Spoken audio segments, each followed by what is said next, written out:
to the longest video I have made so far.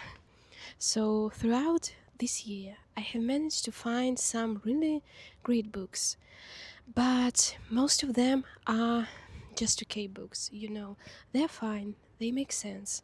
You highlight a few quotes and then you never think about them again.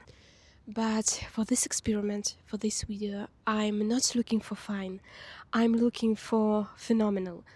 That's the kind of book that shifts your perspective, changes how you think, and even rewires your mind. However, I won't be rating books, I will be rating my emotions, feelings, and whether something in me has changed after reading. Oh, there's a squirrel on the tree. There are two squirrels. So if I say this is not a 5-star book, it doesn't mean it's worthless or insignificant. It just means it wasn't thought-provoking enough, particularly for me. Our mission is to find stories that rip us apart and then put us together. Do you see that? Do you see it? Hi! I forgot to mention that I mostly chose books from new releases and authors I'm not familiar with, so I won't cheat by picking a story by my favorite writer, knowing that would be a 5-star for me. And I hope at least one of these stories will be a 5-star book for you.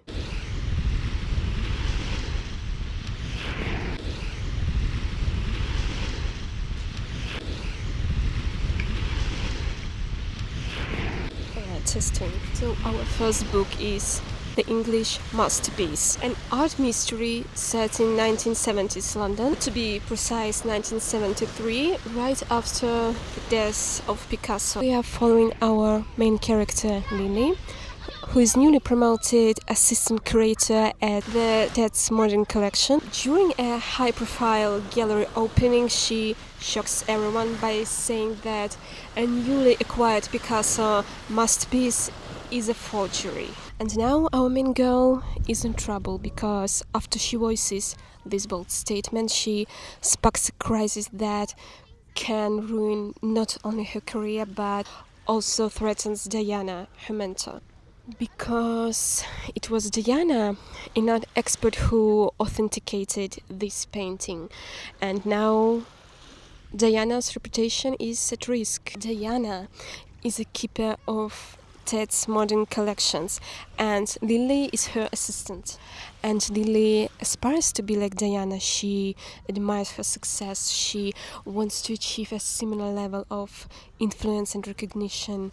Basically, Diana is her role model. And now you probably want to ask why then Lily said the painting was forgery. Well, she's attending the opening, she's full of happiness, when suddenly the painting strikes her as odd. She's shocked and she kind of unconsciously says loudly that the painting is a fake, starting a scandal and chaos. What was for me a bit difficult to fathom is that everyone listens to our Lily. Maybe because the scandal that follows with the exhibit shutting down compels people to listen, even if she's relatively young and junior to those who authenticated the painting. So what follows after is Lily's journey to uncover the truth behind the forged painting. I really like that we have two perspectives, Lily in first person and Diane in the third. I think this really allows us to understand their ambition and identity. I really like how Lily's background as a working class artist in training contrasts sharply with Diana's, who descended from high European society and overall has a privileged position in community. I think that behind the central mystery, the story also explores what makes not only art but also people authentic. Forgery here isn't just crime, it is a metaphor for self-deception. I really enjoyed how author vividly reconstructed art London with its exclusive exhibitions, art galleries, and this tension after the World War II around the authenticity. From the downside, it's, as I mentioned before, Lily's claim of forgery wasn't sufficiently justified at the moment. It's like there is a gap between her confidence and ability to articulate why she thinks the painting is a forgery. If you're drawn to richly settings and ethical dilemmas in art and identity, I think you will enjoy this book. But if you prefer high-paced thrillers with less self-reflection and focus on mystery rather than character background, this may test your patience. I really liked the book and I really enjoyed it. It just wasn't a 5-star for me.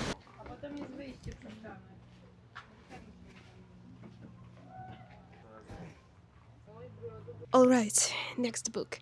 Legend of the White Snake. It's a queer romantic retelling of a Chinese folk tale. So we have Prince Xian, who has never stopped hunting for a white snake to create an antidote for his dying mother, who has been bitten by one. Prince Xian seeks something that is called a white pearl, that is needed to create an antidote for his mother, and according to the legend, this pearl can be obtained from a white snake. We also have Zhen, a transformed snake spirit living in a human body as a stable boy. Basically, he is the very being that Xian hunts. What I really liked is how author makes you care about the characters. I felt such a warmth to both characters that need to make really hard choices. The author charms you with the story and ambience. You can practically see the palace and lotus lakes covered with water lilies, smell the tea leaves. So the story is very charming. This is an excellent entry point for readers who are new to Asian mythic fantasy or danmei.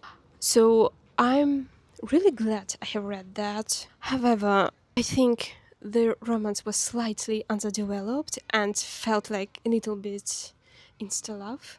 The romance bloomed too fast without a bonding time, making emotional depth too rushed. The world building, while very atmospheric, mythology felt a little bit underexplained, leaving me occasionally confused or craving more background. The final chapters and the epilogue wrapped things up a little bit too quickly, making you want a little bit more resolution or build up. If you prefer slow burn relationships, this might be a little too quick and light for you. However, I really recommend you to try this, especially if you are new to a danmei fantasy. You will see a classic legend through a really interesting perspective. So I really liked the book, but again, not a 5-star for me. I don't feel changed.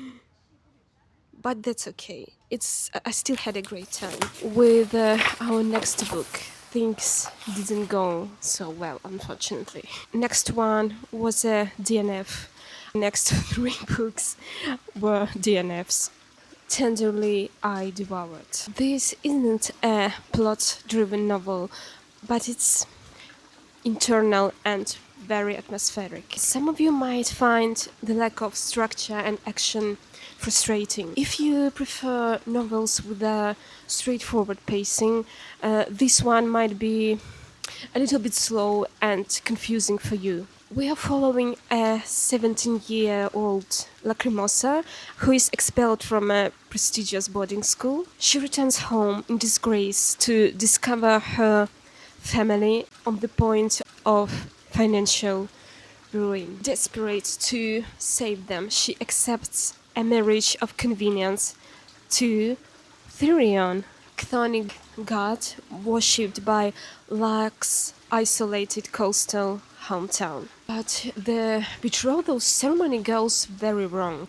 Luck begins to vanish from the mortal realm, signaling something deep and dangerous has been unleashed. Seeking answers, she reconnects with her childhood acquaintances, Alistair, her first love, and Camille, his sister. I really liked poetic, atmospheric prose, very richly textured and even haunting. Perfect gothic settings that feel like characters themselves, salty, stormy, and filled with hidden secrets. But deep emotional stakes and really tangled relationships wasn't my thing. The tension between Luck, Camille, and godlike Therion just wasn't for me.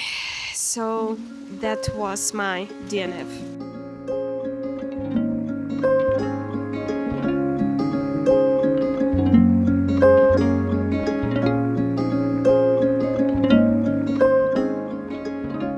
Alright, so unfortunately the next one was another DNF. The book title is Your Name.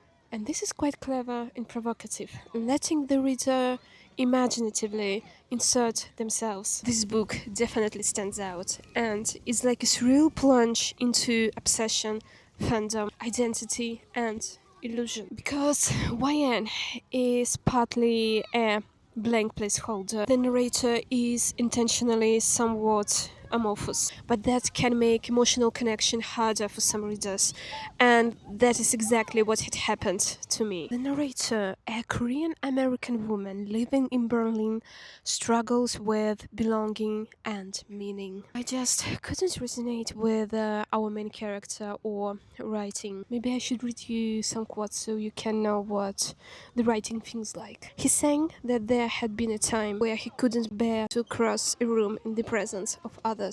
He didn't want anyone to know the shape of his body, so he wore shirts that hung down to his knees.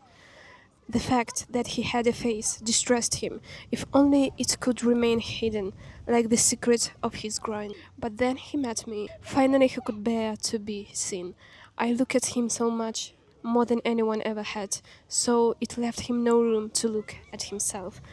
That had been the problem, the looking at himself. I do hope you skip the occasional meal. When you are on the thinner side, your soul becomes more visible, almost hypodermic. You become a pure streak of energy, like the blue flame of a blowtorch. He doesn't need to know who you are to wait for you. You must find him. When you confront him with the full force of who you are, only then will he realize he's been waiting for you. The novel challenges how we idolize others and how that affects our sense of self. There is no clear line between reality and narrator's fantasy. At times, novel leans into confusion rather than clarity. For me personally, it was a bit confusing. But I guess settling uncertainty is just not my thing. Although author's language is lyrical, dreamlike, and layered, it doesn't shy from absurd or uncomfortable imagery. For someone, it gives the narrative tension and mystery. For me, that edge was not compelling. I guess, again, this is just not my style. Definitely, YN is not a casual read. It's a book that asks you to be unsettled, to feel what it means to love someone you can never truly touch. If you enjoy experimental, boundary blurring novels with emotional weight and cultural commentary, YN may resonate deeply. It wasn't a 5-star for me. Next one was a real surprise for me. I didn't expect to enjoy a non-fantasy book so much. I read it during a long train journey and the timing, the setting was perfect for this book. And this is Goodnight Tokyo. So we are in Tokyo, a city that never truly sleeps. What happens when the lights dim and the city's heart beats a little bit slower? This book captures the quieter, more intimate moments of Japan's bustling capital. The story is set in Tokyo between 1 a.m.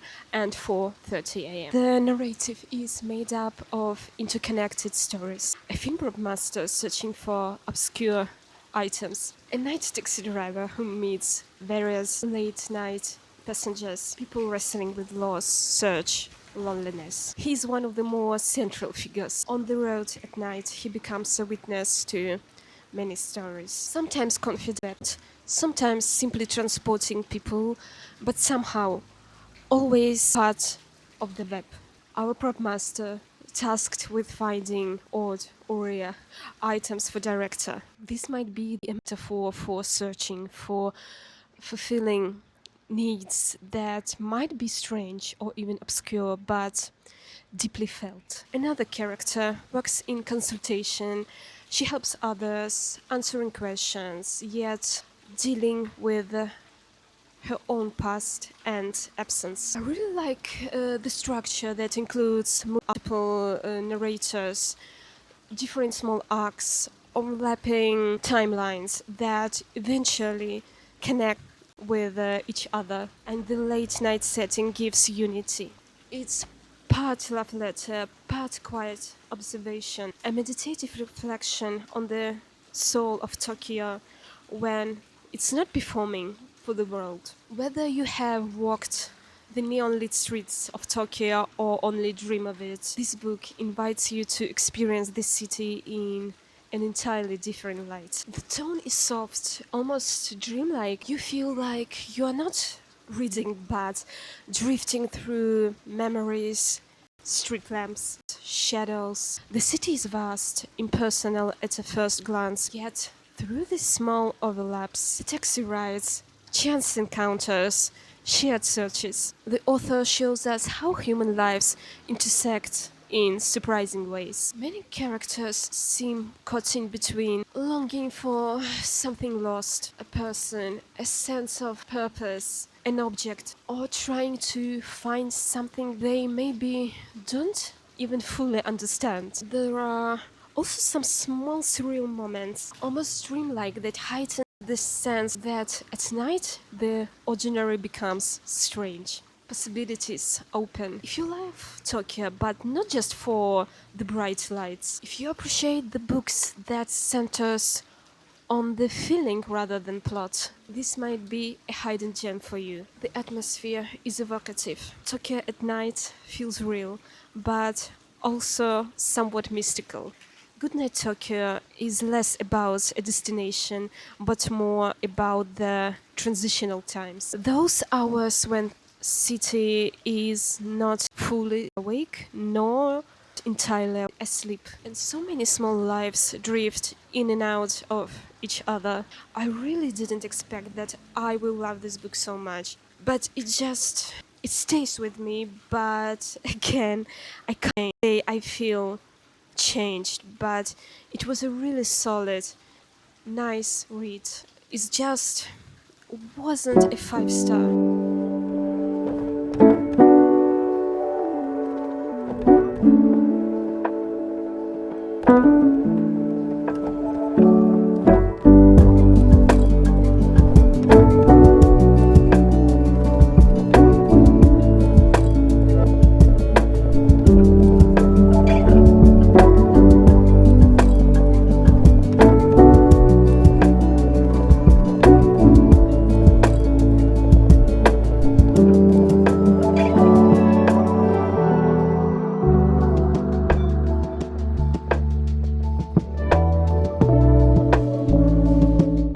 Alright, so let's move on to our next book. The book which for me had the most beautiful writing from those I have read for this experiment. However, sometimes the book that has shaken us up or changed us is not the most beautifully written book. A Treachery of Swans. A Treachery of Swans is a dark, lush, fantasy retelling of Swan Lake. We follow Odile or Odile, since the story is set in a version of 17th century France, the adopted daughter of a sorcerer who is ordered to impersonate a princess and stole a crown that could restore a magic to her dying kingdom. But when the king is murdered and her brother is accused, she is forced to ally with Marie Dodette, the very princess whose identity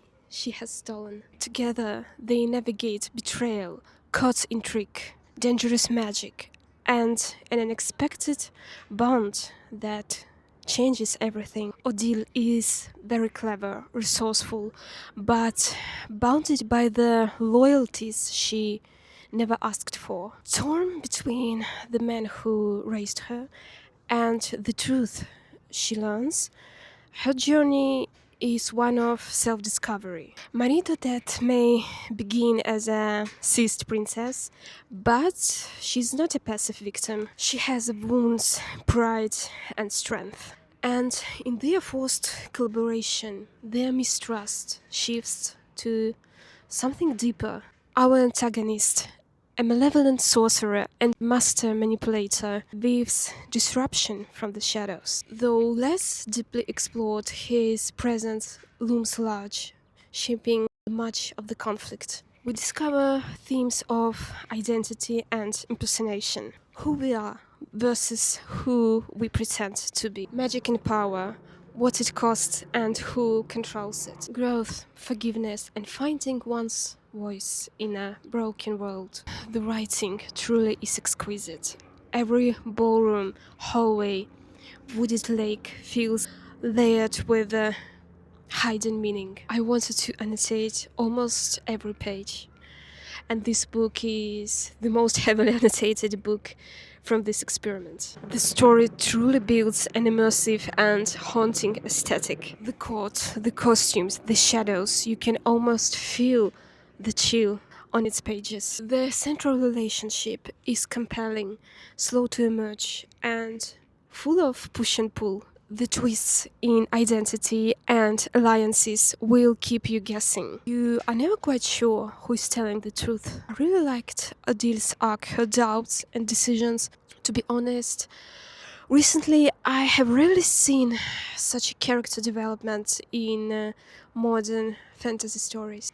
Her arc from manipulated pawn to someone who must choose her own path really resonates with me. I also liked the themes of forgiveness, second chances, and finding your own voice. The only thing I just felt like the epilogue was resolved a little bit off screen. I truly recommend you to get to know these characters. To be honest, I was thinking this would be my 5th star. However, I can't say the book has shaken me up. If you love atmospheric fantasies, gothic romance, morally complex characters, treachery of swans will likely sweep you away. I really recommend you this book. This is a perfect fantasy read. It's just my life hadn't been divided between before and after the story, and that is what this video should be about.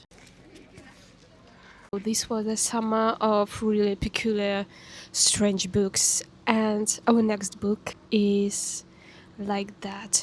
If you like books that differs from others, the books that are really weird, strange, but in a good way, I think you might love this. So our next book is The Peculiar Garden of Hariet Hunt. This is a magical realism set in Victorian London. The novel is very atmospheric. The author introduces us to Hariet Hunt, a reclusive young woman whose only companion is her garden. Her abusive father disappears and Harriet remains alone in their estate with suspicion growing around her.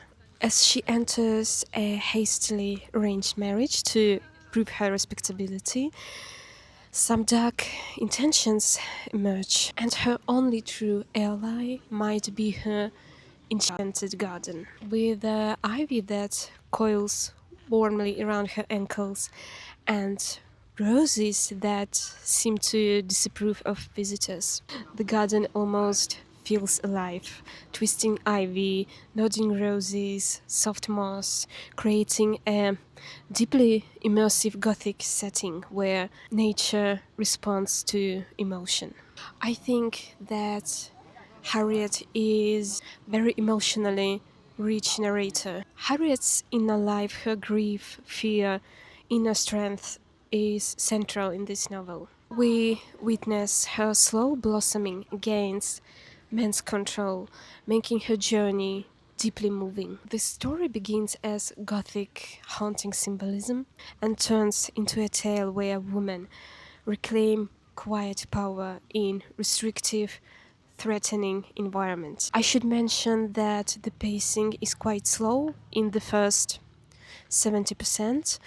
It's very deliberate, with long passages describing setting and emotion. Also, if you are not fond of passive protagonists, this book may be a little bit challenging for you. Harriet often reacts rather than acts, and her passivity might feel a bit frustrating. Yet, this depicts very well her position as a woman in Victorian society, making it intentional rather than accidental. This book is for you if you love atmospheric stories rooted in women reclaiming their power, layered with a Gothic mystic and emotional transformation. But if you prefer fast-paced plots and richly structured magical systems, this might feel too slow and subdued for you. The Peculiar Garden of Hariet Hunt is a lyrical, haunting blend of magical realism and psychological gothic. While its pacing feels deliberate and its magic subtle, Harriet grows and the garden's quiet, symbolic presence makes for a quietly transformative read. I really enjoyed the book. It wasn't a 5-star for me.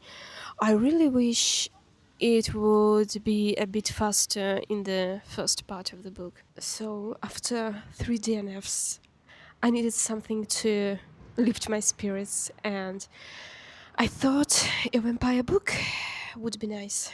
Also, I wanted to read more books written by Eastern European authors, and our next story is a Serbian novel, Fear and His Servant. I really liked this story, but I think the fact that I approached this novel as a vampire book wasn't helping my reading experience, because vampires do not take center stage in this story. I think that author uses vampire lore more as a metaphor for corruption, politics, and human cruelty, rather than supernatural beings. We have the devil in disguise, his melancholic human servant, and 18th century Belgrade. The novel brilliantly captures early 1700s Belgrade, misty streets, looming fortresses, whispers of war and superstition.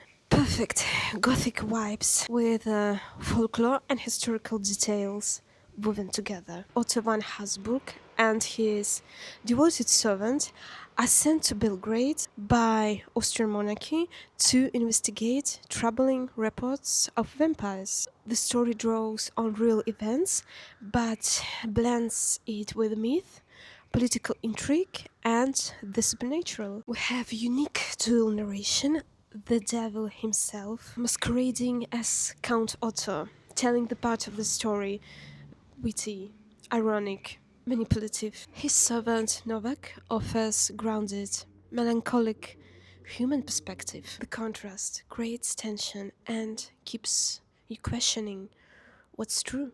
This is definitely more than a horror story. You will find rich language, layered references, dark humor, and irony. This is the novel that requires close reading and reflection. We see Belgrade with strange rumors, war tension, and fear of the undead. And we don't really know whether something genuinely undead is stalking the land, or is fear being weaponized politically, socially, religiously along the way? Our characters also confront existential dread, the fear of the undead, but also of death and what comes after. Serbia is a borderland between the Habsburg influence, local beliefs, and foreign rulers. The devil isn't simply evil, the undead aren't merely monsters. Many characters have shadows, fear, doubts. Monsters are sometimes more human than humans. Reference to historical events, folklore, biblical imagery, symbolism adds depth. Devil is not just evil for the sake of evil. I would say human fears in the story are central. However, the structure can be demanding. Unreliable narrators and shifts in perspective can be a bit confusing. The gothic spiritual aspects may appeal to those who enjoy dark fantasy, but the line between real and supernatural is deliberately blurred. The story is heavy on atmosphere and philosophy, so action can feel secondary. The story is not ideal for those who are looking for a fast-pacing vampire thriller, but if you like a vampire lore with a philosophical depth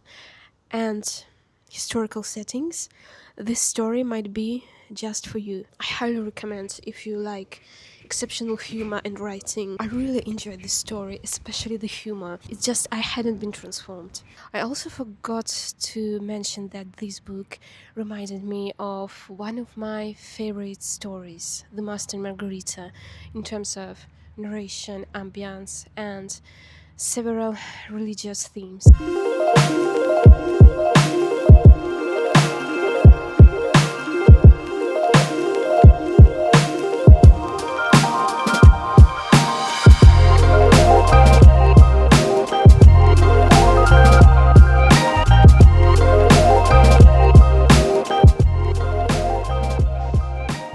Happy to announce